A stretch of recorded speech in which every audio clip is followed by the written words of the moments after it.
एक बहुत बड़ी प्रेरणा है। गुजरात ने देश को बहुत कुछ दिया है, लेकिन ये अपने आप में कोई सहकारी समिति अपने लाभांश से भी किसानों को सहभागी बनाए, ये अपने आप में अत्यंत अभिनंदनीय और अनुकरणीय कार्य है, जिसे हम बनास डेयरी के माध्यम से पिछले कई वर्षों से देख रहे हैं।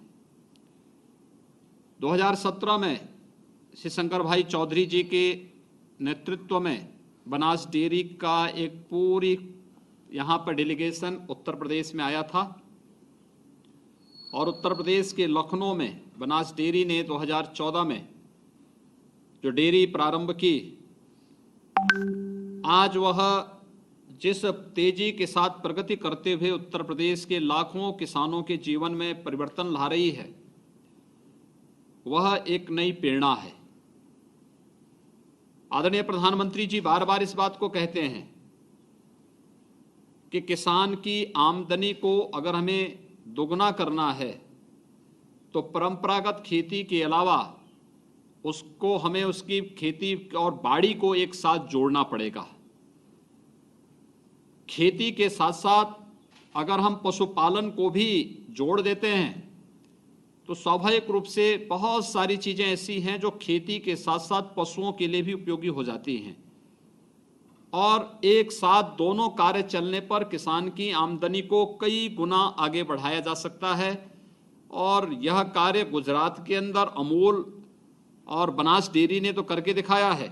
आज उत्तर प्रदेश में भी बनास डेयरी ने इस प्रकार का परिवर्तन करके दिखाया है। मैं सबसे पहले इसके लिए बनास डेयरी और अमूल का हृदय से अभिनंदन करता हूं। आपके प्रति इस अवसर पर हृदय से साधुवाद भी देता हूं। हम सब जानते हैं कि बनास डेयरी एशिया की सबसे बड़ी सहकारी डेयरी है और अमूल की सबसे बड़ी सदस्य भी है।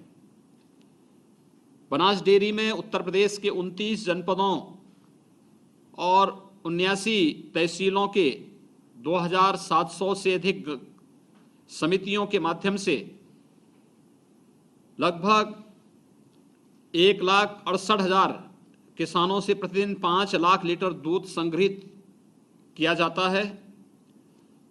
यह दुग्ध संग्रह अमूल पद्धति के माध्यम से किया जा रहा है।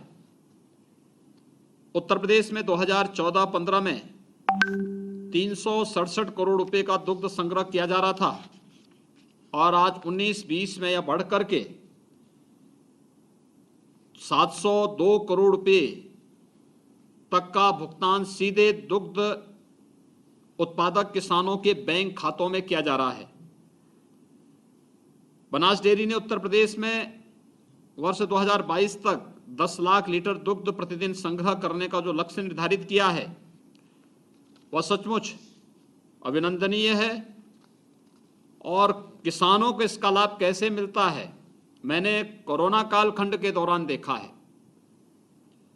कि कोरोना कालखंड के दौरान लॉकडाउन के बावजूद हम लोगों ने आवश्यक वस्तुओं की सप्लाई चेन बनाने का कार्य किया था और उस दौरान भी बनास डेयरी और अमूल पूरी सक्रियता के साथ किसानों के बीच जाकर के कार्य कर रही थी। किसानों के जीवन में परिवर्तन लाने के लिए उस समय भी कार्य कर रही थी। मुझे प्रसन्नता है कि आज बनास डेयरी बोनस के लगभग 30 करोड़ रुपए जो कुल खरीद का 4.41% है, ये सीधे किसानों के खातों में भेज रही है, जिसमें से अभी मैंने 4 किसानों को तो यहाँ पे चेक उपलब्ध कराया है, शेष उनके खातों में धनराशि उपलब्ध हो रही है। पिछले वर्ष बनास डेयरी द्वारा प्रति लीटर 47 रुपये 50 पैसे दूध का दाम औसतन किसानों को उपलब्ध कराया गया। यह अपने आप में एक बहुत अच्छा दाम है और मेरा अनुमान है कि उत्तर प्रदेश जैसे राज्य में जो असीम संभावनाएं हैं इस क्षेत्र में कार्य करने की, वह असीम संभावनाओं को इस प्रकार के दुग्ध क्षेत्र में कार्य करने वाली सहकारी समितियों के माध्यम से हम और भी नई तेजी के साथ आगे बढ़ाने का कार्य कर सकते हैं। उत्तर प्रदेश में मैंने पहले भी बताया कि लॉकडाउन के दौर के दौरान यहाँ के किसानों को किसी प्रकार की कोई भी समस्या न आने पाए, इसके लिए प्रदेश सरकार, पशुपालन विभाग जहाँ अपने स्तर पर प्रयास कर रहा था, लेकिन हमारे साथ जब बनास और अमूल जैसी संस्थाएं जुड़ी तो हम लोगों का कार्य बहुत आसान हुआ और हम लोगों ने अपनी सप्लाई चेन को बनाने में भी हमें मदद मिली और किसानों को उससे काफ़ी बड़ी राहत भी मिली। मैं आज के दिन पर जो हम लोगों ने इस दौरान राज्य सरकार द्वारा दुग्ध सहकारिता से जुड़े दुग्ध उत्पादों को प्रोत्साहित करने के लिए प्रदेश स्तर पर भी हम लोगों ने अनेक कार्यक्रम प्रारंभ किए हैं। खासतौर पर जो सर्वाधिक दुग्ध उत्पादन करने वाला उत्पादक है उसको हम लोग 2 लाख रुपये, द्वितीय स्थान प्राप्त करने वाले को 1.5 लाख रुपये की पुरस्कार राशि हर वर्ष यहाँ उपलब्ध करा रहे हैं।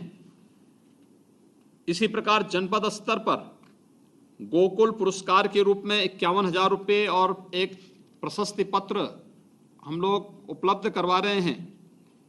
सहकारी दुग्ध समितियों के माध्यम से भारतीय गोवंश द्वारा प्रदेश में सर्वाधिक दुग्ध उत्पादन करने वाले को पशुपालक को रुपये 51,000, जनपद स्तर पर सर्वाधिक दुग्ध उत्पादन करने वाले किसान को रुपये 21,000 और विकास खंड स्तर पर सर्वाधिक दुग्ध उत्पादन करने वाले पशुपालक को 5100 रुपये की धनराशि नंद बाबा पुरस्कार के रूप में सरकार प्रतिवर्ष इधर देना प्रारंभ की है।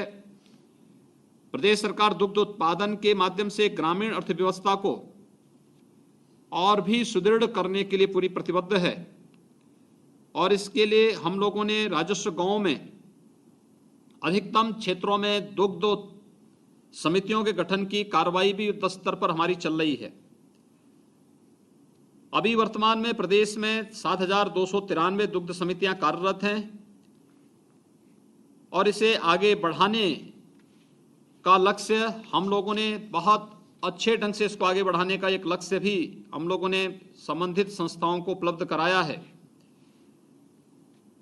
मेरा अनुमान है कि हम लोग प्रदेश के अंदर इन व्यापक संभावनाओं को आगे बढ़ा सकते हैं।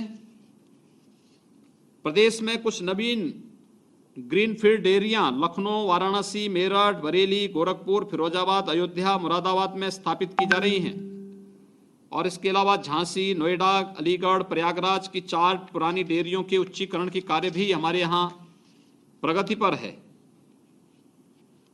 बनास डेयरी ने किसानों की आमदनी को कई गुना बढ़ाने के लिए जो सार्थक प्रयास किए हैं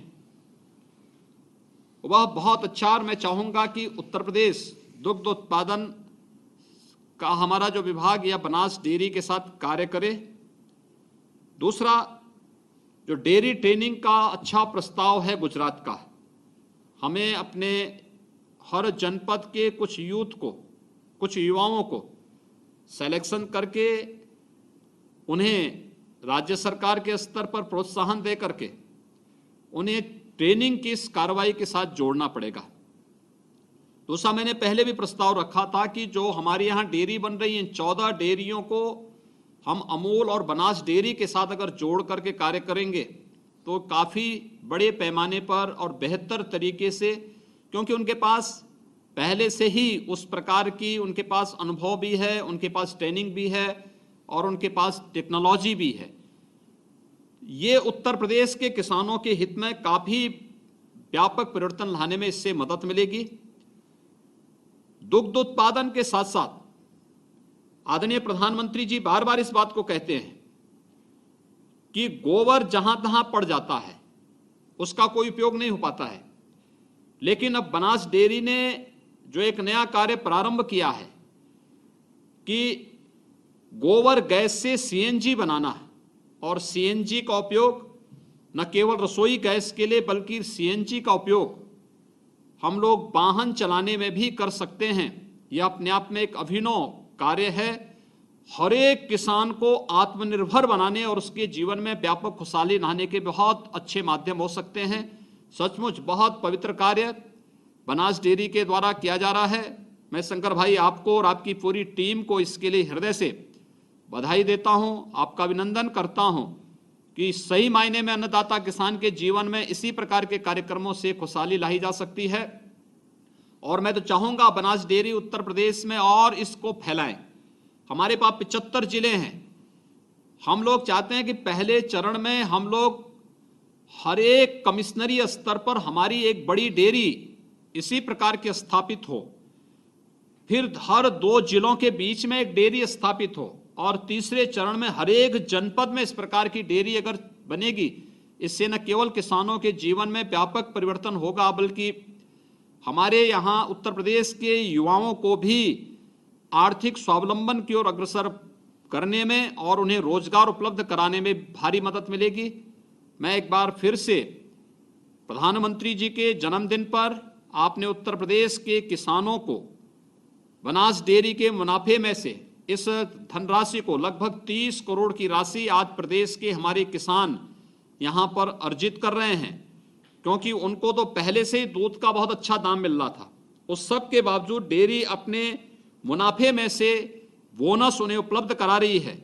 ये बहुत ही अभिनंदनीय कार्य है। मैं इसके लिए बनास डेयरी को हृदय से धन्यवाद देता हूं, और शंकर भाई आपको और आपकी पूरी टीम को हृदय से साधुवाद देते हुए विश्वास करता हूं कि उत्तर प्रदेश में डेयरी उद्योग को और आगे बढ़ाने में आपका और आपकी पूरी टीम का योगदान हमें प्राप्त होगा।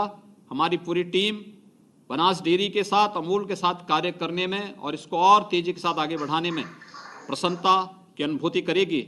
एक बार फिर से मैं आप सबको हृदय से बधाई देता हूं। प्रधानमंत्री जी के जन्मदिन पर बधाई, आप सबके प्रति अपनी शुभकामनाएं देता हूं। धन्यवाद। जय हिंद।